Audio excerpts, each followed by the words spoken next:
Thank you for joining me in my kitchen for this year's Halloween special. I am dressed as a pumpkin, if you hadn't noticed. The reason behind being a pumpkin this season is because I cut my pumpkin in half, if any of you remember. So I owed it to myself to do a tribute to a pumpkin. So I'm dressed as a pumpkin. I also have a little spider in my hair today. We're doing a little Halloween special, so I hope you all enjoy it. We're going to be cooking a Barmbrack today, which is a traditional kind of sweetened bread that is made in Ireland around Halloween time. So I'm really looking forward to it. You'll always see around this time of year, obviously all the bakeries and all the bakery sections of the supermarkets have literally big bins of this Barmbrack. So we're going to give it a go today. With your Barmbrack, you're going to do it similar to how you do your Christmas cake in a way, but it's just like way more simple. So yesterday I made some tea. So I made 300 mils of tea and I popped in 350 grams of fruit to soak overnight. So very similar to how you would with Christmas cake, you'd obviously soak it in liquor. If you feel like being super cheeky, you could add a little dash of whiskey to this as well, just to make it that little bit more kind of like boost in flavour, and obviously kind of very traditional and Irish. Obviously a little bit of Irish whiskey would not go amiss. So you could definitely do that. But I've literally just stuck with tea. I'm going to be using Báirín tea. I'm not sure what side of the fence you guys are on, Báirín tea or Lion's tea. It's a big debate in Ireland which side which cup you drink from. So I'm a Báirín kind of girl in Ireland, but if I was back in the UK now, I'd be a Yorkshire tea kind of girl. So what I'm going to do is I'm actually going to strain my fruit first, because I don't know how much liquid it's going to need. You know, like with flour recipes, sometimes you need more or less liquid depending on how dehydrated I think it is that your flour is. So I'm just going to actually strain the liquid out, but keep the liquid because this is what's going to make it all come together. And it's gonna be so delicious. This smells so good. Okay, so I'm gonna go in with my ingredients and chat to you a little bit about the history of, or what I know about the Barmbrack. So I know there's two ways to say it, but I'm just gonna pop in 225 grams of self-raising flour and 125 grams of caster sugar. You could use golden caster sugar as well, that would taste super yummy. And then I'm going to give that a little mix. So with the Barmbrack, it originated in like Celtic tradition, so it's been commercially sort of celebrated, the Barmbrack, I think since the late 19th century. But do you know what I think is so cool about this recipe? I was only looking online to, we've got a bakery here in Waterford called Hickey's Bakery, and I follow them on Instagram. And she actually put up a little Instagram post yesterday with her delivering all of the baked goods, obviously, of the Barmbrack to all of the shops that are around in the area. And she's a really famous bakery here in Waterford, absolutely amazing baked goods.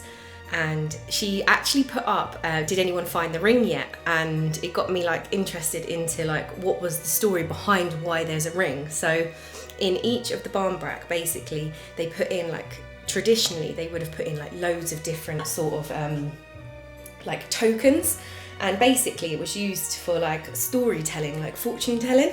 So like there was like a ring, a bean, a stick, a piece of cloth, and basically depending on which bit you found in your piece of Barmbrack when it was obviously served or sliced up would obviously determine your fortune. So I think obviously due to like health and safety now, like people don't put like obviously like rings and pieces of cloth and stuff in it commercially, and I think now they just put in like little plastic bits, like plastic rings and things, and that's about it really. But we're going to be putting in a ring into ours, and we're just going to wrap it up in a little bit of parchment paper, and that's what we're going to do. So I think the tradition behind the ring is that if you get it, then your good fortune comes, like you're going to be wed soon, so like obviously get married. And then I think like some of the other ones are like not so good luck. I think the stick isn't a good one, and I don't think the pea is either. I think there's a bean as well. So there's a few little like tokens that are inside them. So yeah, it's very interesting. I'm gonna go in with a little bit of mixed spice, just a little pinch, maybe a little bit more because I quite like mixed spice. So just a little pinch of that. But yeah, I just absolutely love like learning about things like that. So, and I love a little fruit loaf, you know, like, or a little tea cake. I love a little tea cake. So this is basically a tea cake.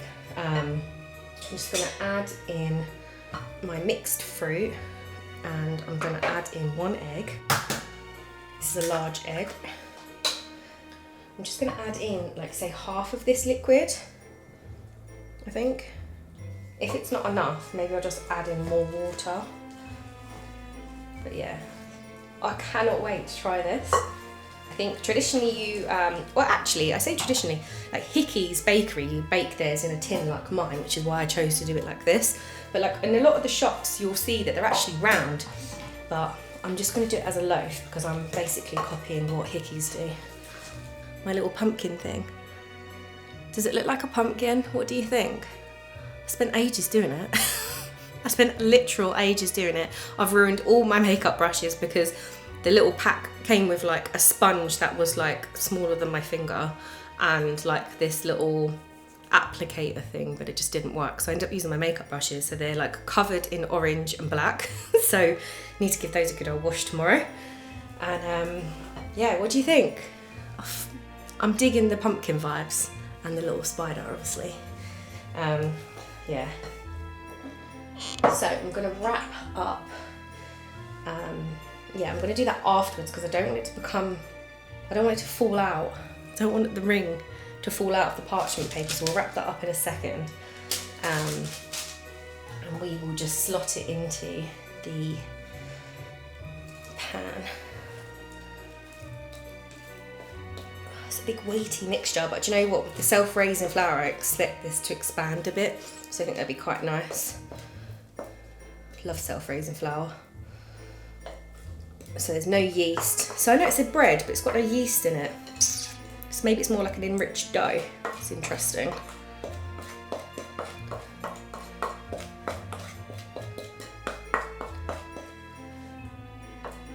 And yeah, beautiful mixed fruit. I wished I actually put in some glacé cherries to this, but I forgot.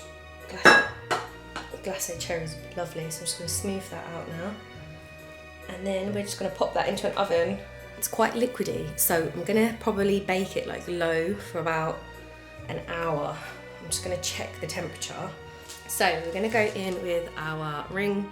So we're going to wrap it up in some paper. And no, before anybody says, this isn't me looking to get married. I'm just following the tradition. So I'm going to wrap it up in parchment paper. I've never baked a ring before. Someone's going to find the ring in Waterford. I'm really interested to find out who actually has it and what it looks like. So I'm going to be following Hickey's Instagram very closely just so I can figure out actually who got it. So there she is, ready. And we're going to pop her in the oven for about an hour and see what she looks like. So let's give it a little taste test. So I just smothered it in a little bit of butter, obviously. And let's give it a little taste test. The house, by the way, smells absolutely phenomenal. Like, it just smells like spice, and it's not like Christmassy, but it's just like, I don't know, autumny vibes, and it's just amazing.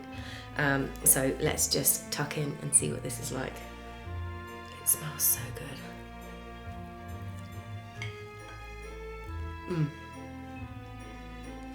Just look at that. Like, all the fruit is like perfectly through the whole mixture. Like, that whole slice has got like the perfect distribution of fruit the whole way through. I'm so thrilled with that because I find when you cook in fruitcakes, and I've cooked fruitcakes like a lot, and a lot of the fruit can actually like sink to the bottom, particularly like if you don't toss it in flour and stuff. So I'm really impressed with that. I've got a nice little crunch on top as well, which I actually quite like. I don't know if it's supposed to have a crunch on top, but I quite like that. And then the bottom of it is a little bit more like soft. And then I think you can actually brush the top of it with honey or like a thin bit of like ice and sugar mixed with water. but like I think it's just perfect the way it is, so I'm just gonna leave it like that. But I am so impressed with this, and you can taste the tea coming through, but it's not like super strong or anything.